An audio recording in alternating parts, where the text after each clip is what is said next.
Ouais, c'était massivement. C'était massivement. Il y a encore du Bénin, il y a encore du prophétage. On dit que le retour du prophète Eli Bada. Tout le monde parle du prophète Eli Bada. Même ma cousine a parlé du prophète Eli Bada. Donc, je vous laisse regarder la vidéo par vous-même. Likez, commentez, partagez la vidéo massivement. Veuillez m'excuser.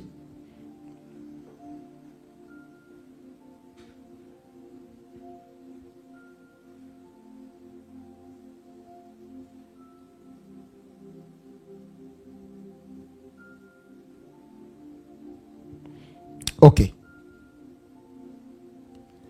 Le pays et tout le pays entier n'a jamais nié son sacerdoce ni son autorité. Sa nation se référait à lui pour avoir mon conseil sur toutes les décisions qui se prendraient concernant la nation. Les églises se donnaient la main d'association pour être fortes dans cette nation. Mais elles ne se combattaient pas entre elles comme vous, nation ivoirienne, vous le faites.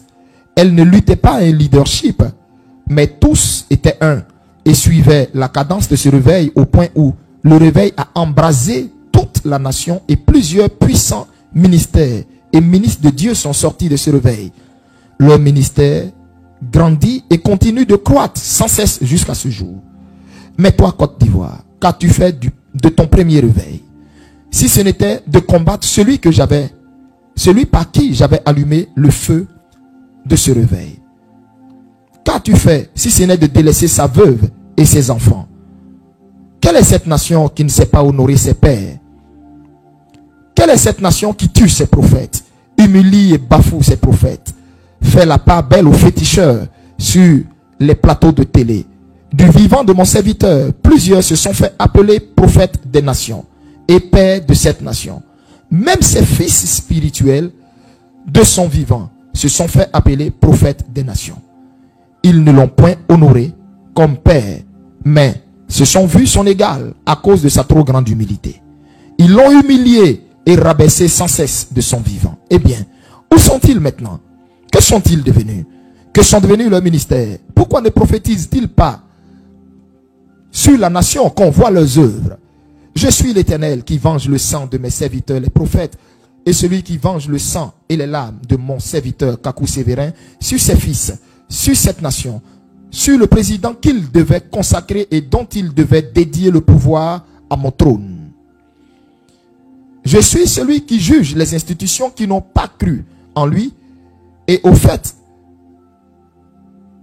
que je l'ai choisi pour être le père de cette nation devant ma face et le précurseur d'un réveil puissant, malheureusement écouté par la rébellion de votre cœur.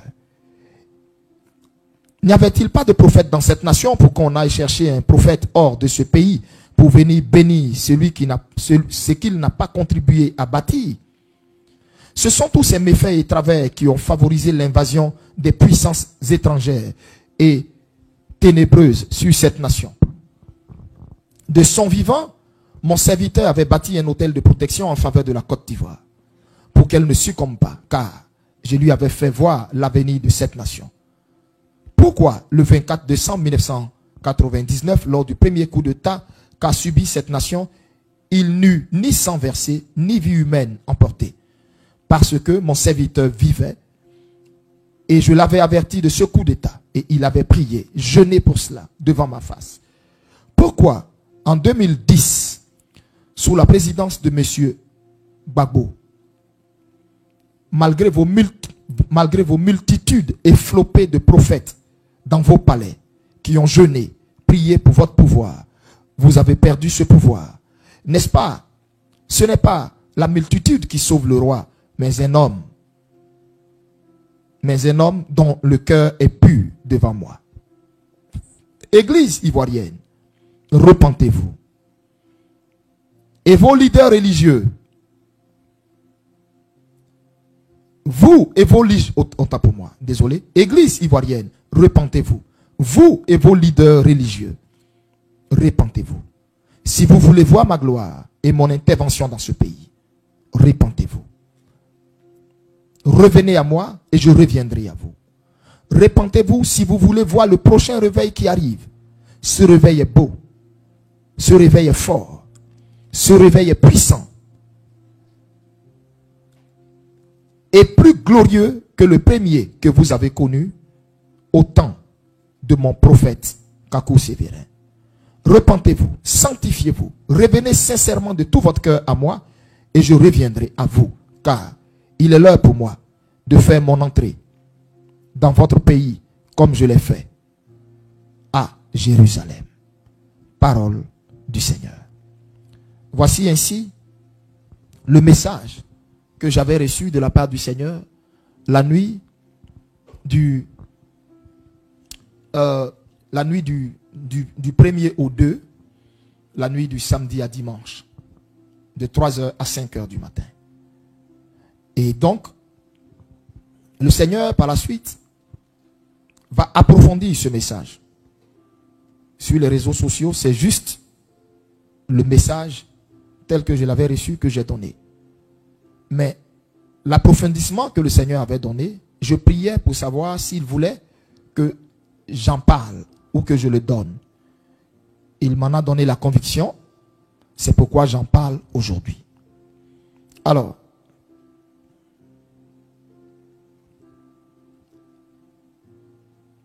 premier approfondissement que le Seigneur a apporté. D'abord,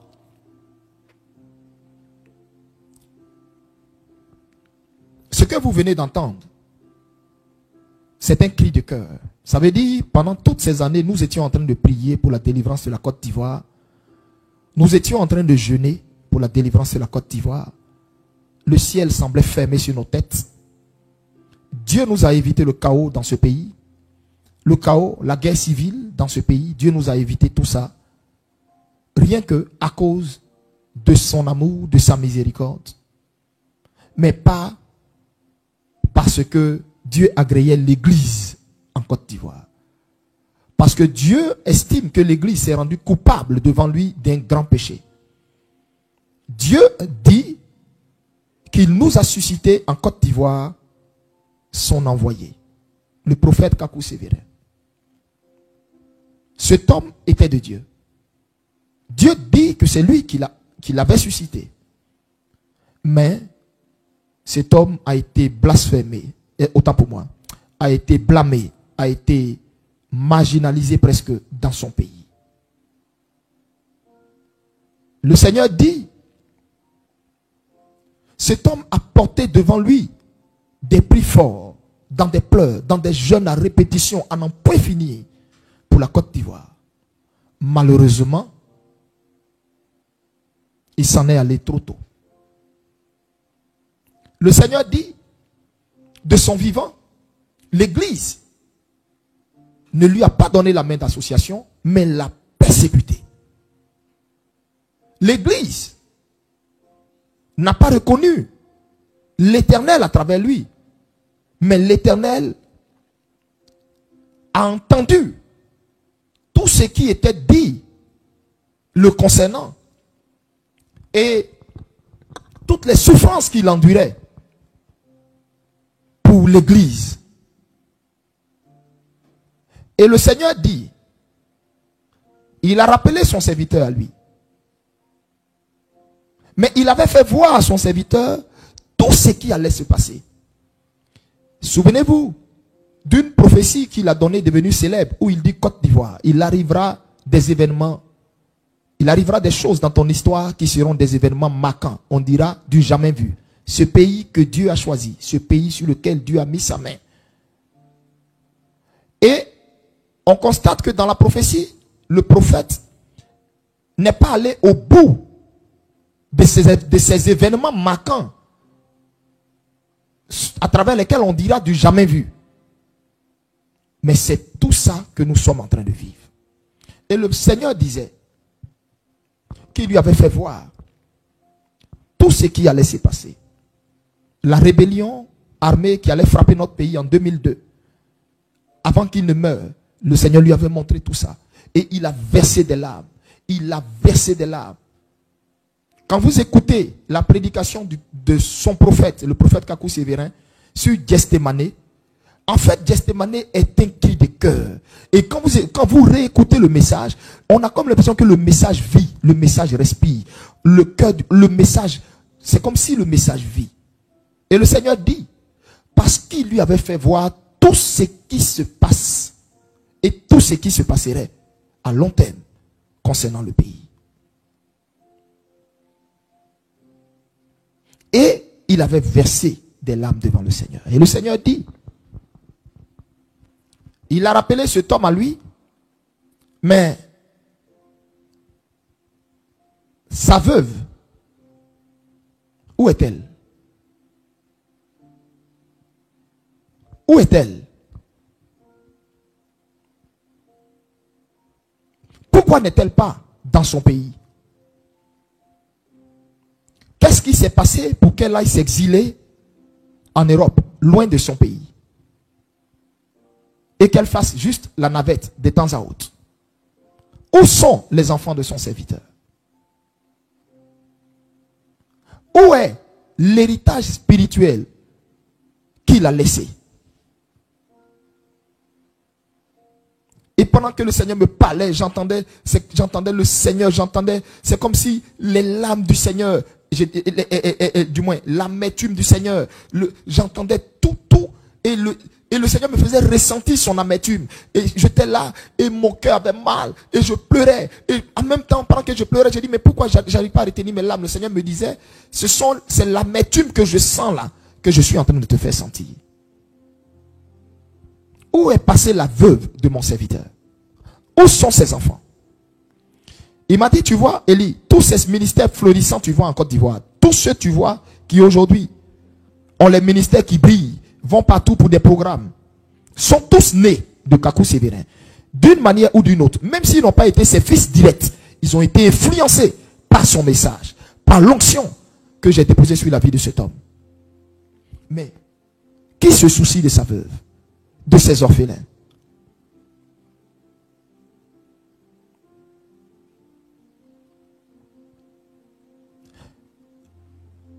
Si on cherche dans cette nation les traces du prophète Kakou, on n'en trouverait même pas. On n'en trouverait même pas. On n'en trouverait même pas. Parce qu'il n'a même pas une demeure pour lui. Et le Seigneur me disait, est-ce que tu sais qu'avant de mourir, quand je l'avais averti que j'allais le prendre, il versait des nuits blanches, il quittait sur le lit de sa femme. Il quittait du moins sur son lit conjugal, alors que son épouse était enceinte. Il se levait nuitamment et il pleurait parce que il me disait, Seigneur, tu m'as pas laissé l'opportunité de construire une maison à mon épouse et à mes enfants. Et il pleurait. Bon, moi j'étais pas là. Je n'ai jamais vécu avec le prophète Kakou. Je n'ai jamais vécu avec le prophète Kakou. Peut-être que son épouse, sa femme, verra cette vidéo et puis elle pourra venir démentir ce que je dis. Mais je suis en train de dire, le Seigneur m'a dit que son prophète se levait de nuit. Il se levait de nuit. Il se levait de nuit, il marchait sur la plante de ses pieds pour ne pas réveiller sa femme.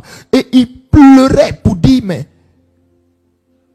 tu vas me prendre, je vais m'en aller, mais je n'ai même pas pu laisser une brique et à ma femme et à mes enfants. Que vont-ils devenir? Et il était en larmes devant son Dieu pour ça. Et donc moi, Dieu me posait la question. L'église de Côte d'Ivoire qui est issue de ce réveil que j'ai fait venir par cet homme, qu'ont-ils fait de sa mémoire? Qu'ont-ils fait de sa mémoire? Il n'y a aucune trace de lui.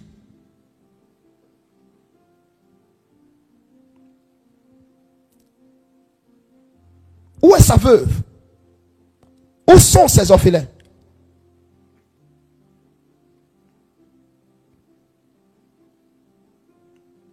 J'en veux à cette église.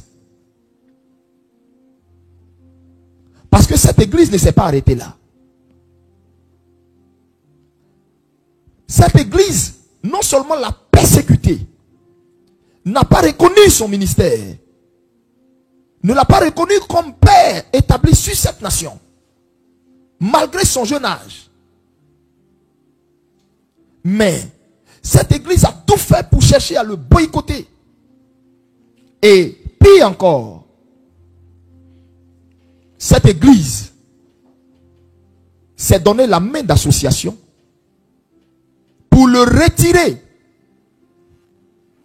en tant que conseiller spirituel de l'homme politique que moi je m'étais choisi pour présider aux destinées de la Côte d'Ivoire.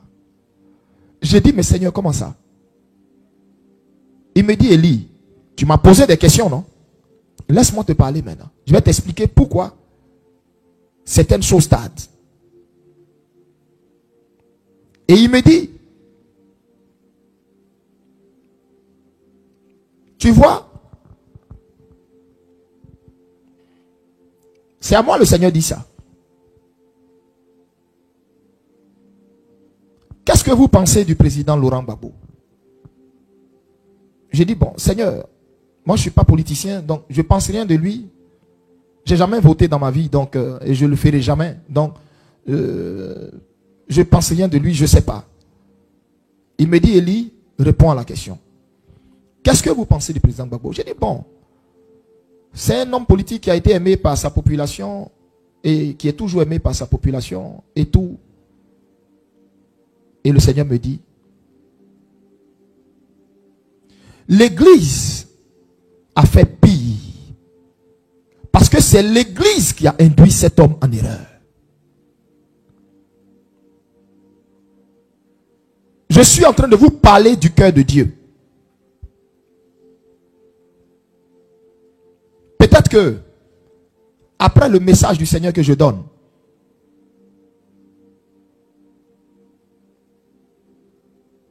peut-être que on me persécutera. Que la gloire revienne au Seigneur. Mais j'ai le droit et le devoir de dire ce que Dieu m'a dit. Parce que moi aussi, j'ai prié pour ce pays. J'ai prophétisé. Et je ne comprenais pas pourquoi tu me dis délivrance. Tu me dis dans peu de temps et on voit rien. Mais qu'est-ce qui se passe? On a comme l'impression qu'une dalle est sur notre tête en Côte d'Ivoire ici. Ou bien les puissances des ténèbres sont plus fortes que le nom de Jésus-Christ et toute l'église de Côte d'Ivoire réunie ou quoi? Qu'est-ce qui ne va pas, Seigneur? Ou bien les sacrifices humains que les satanistes font contre ce pays, c'est plus puissant que le nom de Jésus ou quoi? Il m'a dit, je vais te répondre, Élie, je vais te répondre. Je cherchais quelqu'un à qui parler. Je vais maintenant te répondre. Pourquoi ça tarde? Je vais t'expliquer la plaie. Vous êtes dans votre période de délivrance. Et il va me dire, vous êtes dans votre période de délivrance. Et ce depuis 2022. Mais je vais t'expliquer pourquoi ça tarde. Parce qu'il doit avoir réparation d'abord. Je dis, attends. Mais tu me parles du président Laurent Gbagbo. Tu dis, nous l'église, on l'a induit en erreur. Il dit oui. Aujourd'hui, vous traitez ce monsieur de tous les noms. Aujourd'hui, vous dites tout de ce monsieur. Oui, il a quitté l'église évangélique. Il est allé dans l'église catholique. Il a fait ceci. Mais quand je vous l'ai amené, qu'est-ce que vous en avez fait? La seule chose que l'église n'a eu qu'à faire, vous en aviez qu'après son argent, vous en aviez qu'après sa générosité, à cause du fait que c'était un homme au cœur large, un homme qui avait cette facilité à donner. Et donc, l'église n'a fait que profiter de cela. Mais vous n'avez pas sémé la graine de la crainte dans son cœur. Vous n'avez pas sémé la graine de la crainte du Dieu d'Abraham dans son cœur. Au point où c'est sous vous qu'il a légalisé la polygamie dans laquelle il est.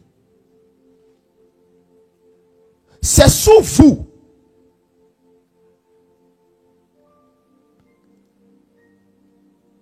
J'ai amené cet homme parce que c'est moi qui me le suis choisi. Je l'ai mis à part. pour qu'à travers lui, je puisse donner du repos à la Côte d'Ivoire.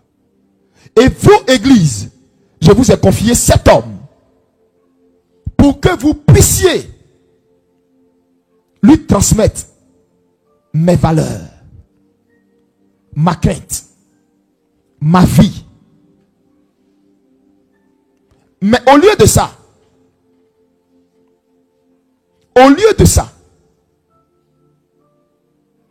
vous étiez devenus ces bons potes du palais. Au lieu de ça, vous rasiez ces murs pour de l'argent. Au lieu de ça,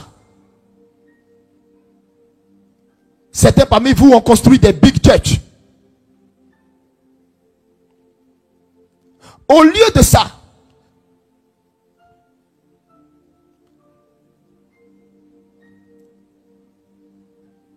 vous n'avez pas fait asseoir ma vie dans le cœur de cet homme.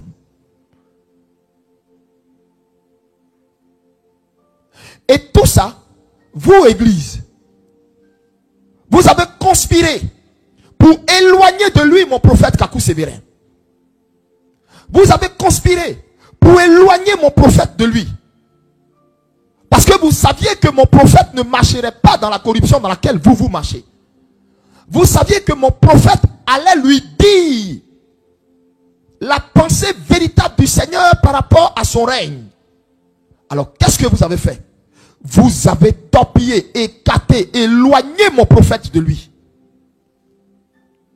Et des gens que moi, je n'ai point envoyé à côté de lui, se sont érigés ses conseillers spirituels. Mais en réalité, étaient des lourds ravisseurs. En réalité, étaient des agents de Mammon. En réalité, étaient des gens qui en avaient qu'après la générosité de cet homme. Vous avez tous puisé dans cet homme, profité de la naïveté de cet homme, qui croyait m'obéir, qui croyait me servir. Vous avez tous menti à cet homme. Vous venez, vous donnez des prophéties que je ne vous ai pas ordonnées. Tout ça pour des enveloppes. Et celui que moi je m'étais choisi comme le Nathan qui devait être à côté de David, Kakou Sévérin que je m'étais choisi pour être à côté, pour être le conseiller spirituel, le guide spirituel de cet homme, ils l'ont écarté parce qu'ils ont vu en Laurent Gbagbo une manne, quelqu'un qui va venir les faire sortir de la misère, de la galère. Ils ont écarté le prophète Kakou Sévérin.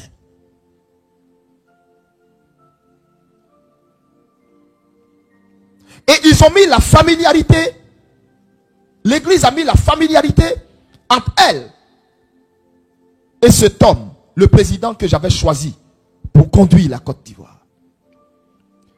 La familiarité était telle que quand même l'église venait lui donner un message, c'était même à peine comme s'il considérait vos pasteurs et vos prophètes. Parce qu'il savait qui vous étiez en réalité.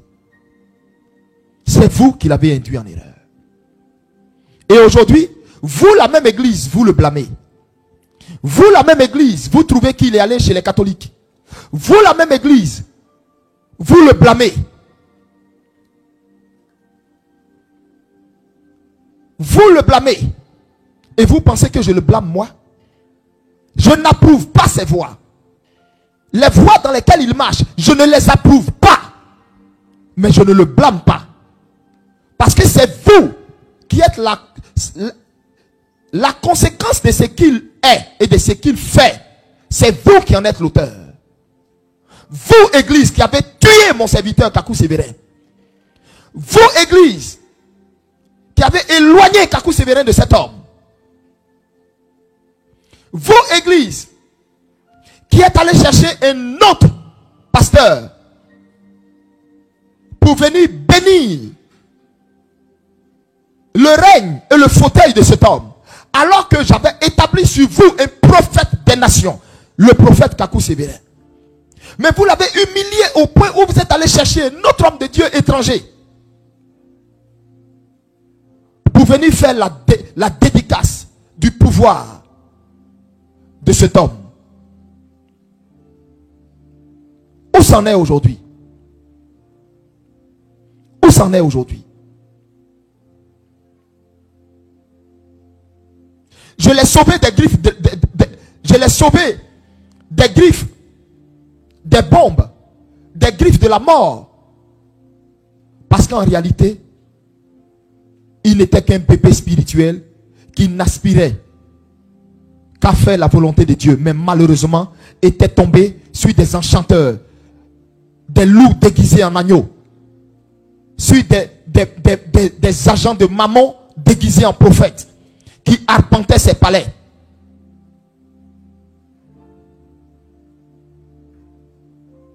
Mais Église, c'est vous qui êtes responsable de tout ce qui s'est passé dans le pouvoir de cet homme.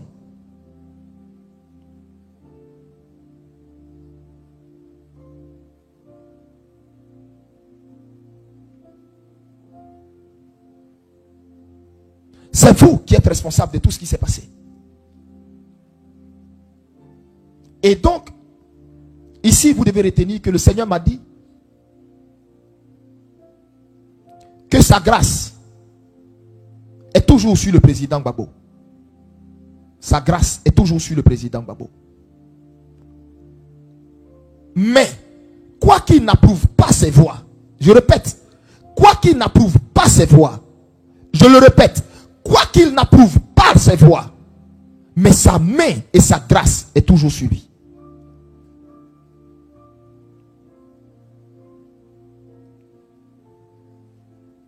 S'il revient à Dieu de tout son cœur, l'Éternel le restaurera comme pas possible. Parce que Dieu dit, oui, il a commis des fautes, mais c'est l'Église qui en est responsable. C'est l'Église.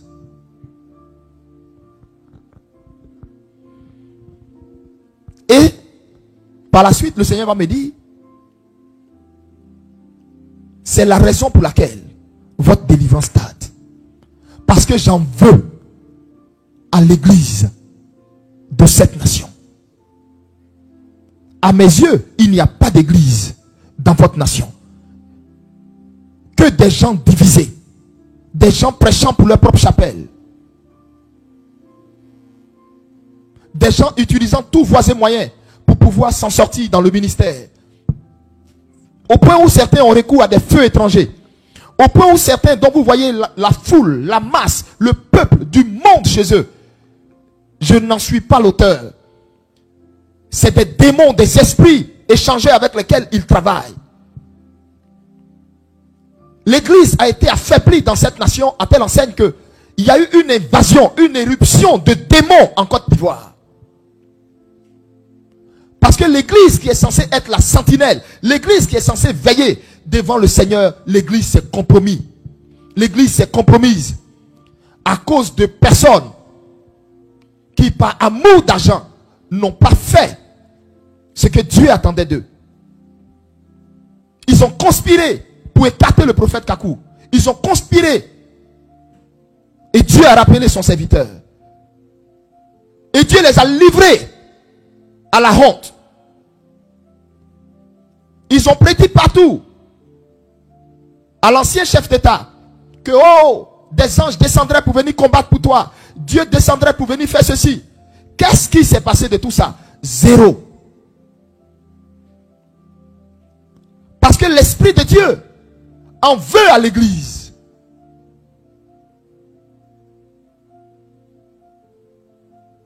L'Esprit de Dieu en veut à l'Église.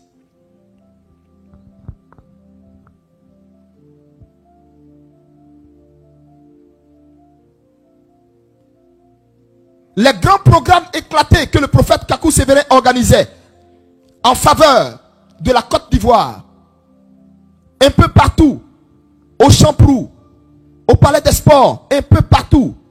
Depuis, il n'est plus. Est-ce que l'église fait ça? Chacun prêche pour sa propre chapelle. Chacun prêche pour sa propre chapelle. Au point où l'église est devenue faible. Parce que la puissance des ténèbres, les puissances maçonniques ont vu une faille dans l'église. Ont vu la faiblesse de l'église. Une église dirigée par Mammon. Une église dirigée par le mensonge. Un esprit de mensonge descendu dans la bouche de ses prophètes. Une église